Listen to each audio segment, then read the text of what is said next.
আমি এবং আমার ওয়াইফ নারিন্দার পুলিশ ফাঁড়ি মোড়ে ঝুনু পোলাও ঘরে গিয়েছিলাম। নারিন্দার ঝুনু পোলাও ঘর পুরান ঢাকার ঐতিহ্যবাহী খাবারের স্থান, যা 1970 সালে প্রতিষ্ঠিত হয়েছিল।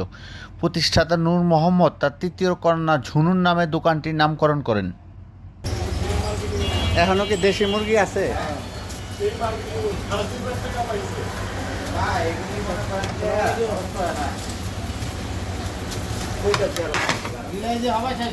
এটা কত প্রাইস?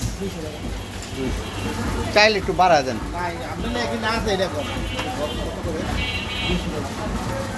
আর 10 মিনিট আগে ফোন দিলে গিলে রাখা। দুইটা 50 টাকা চাইল বাড়া দেন।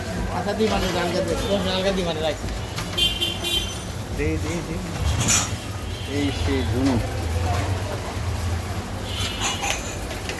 পোলাওয়ের বিশেষত্ব হলো চিনি গুঁড়া চালের সাথে সিদ্ধ দেশি মুরগির মাংস, সিদ্ধ ডিম, গিলা কলিজার কোরমা এবং কুচি কুচি করে কাটা সালাদ পরিবেশন করা হয়। তেলের পরিমাণ কম ব্যবহারের কারণে এটি স্বাস্থ্যসম্মত এবং খাওয়ার অস্বস্তি হয় না। মাটির চুলায় রান্না করা হয়, যা খেতে খুব সুস্বাদু লাগে। প্রতি হাফ প্লেট 220 টাকায় পাওয়া। এই পোলাও ঘরটি দুপুর 2টা থেকে রাত 10টা পর্যন্ত খোলা থাকে। আপনারা গিয়ে খেয়ে আসতে পারবেন।